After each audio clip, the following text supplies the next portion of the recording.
So I work in retail. When you work in retail, you have a lot of story. This was, I want to say, last December. It was sometime in the winter. 8:30, this guy came into my line, and he seemed like a nice, normal guy at first. And he had a very strong accent, and he was very tall, and his voice was very, very loud. And I started bringing his stuff, and I was like, okay, your total is this. And he was like, I'm gonna pay in cash. And I was like, okay, that's totally fine. He gives me his cash, his fat stack of cash. His change was like $1.44. The drawer opened. He goes, make sure there's no pennies in that, please. I'm not allowed to touch pennies. You're not allowed to touch pennies? Like, what does that even mean? Not only was I confused that he wasn't allowed to touch pennies, you can't make 44 cents out of nickels, quarters, and dimes. I kind of thought about it. I was like, you know what? I'll give him a quarter and 2 dimes. I'll give him 45 cents because he'll get his 44 cents back plus an extra cent. Get his coins out, and I hand it to him.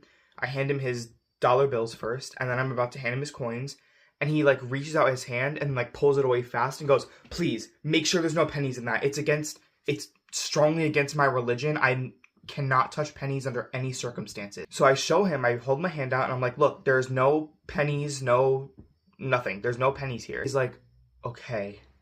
And he takes his coins, and he's like counting them in his hand and goes, you gave me way too much. This is 45 cents. And I was like, oh my God, just take your coins and get out of here. You asked for no pennies. What am I supposed to give you without any pennies? The amount you were supposed to get back, plus you get 1 extra cent, which 1 extra cent's not even really going to do anything.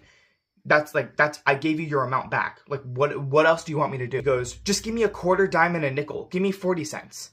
And I was like, okay. And I handed it to him. And he goes, I'm sorry. I can't touch I'm not allowed to touch pennies. And I was like, it's okay. It's okay. I understand.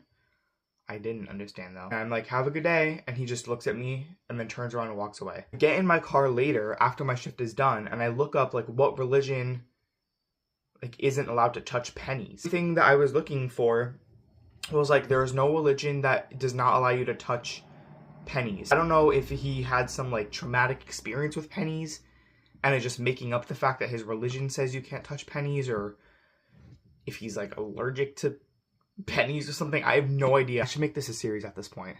I have, like, 5 other stories for you.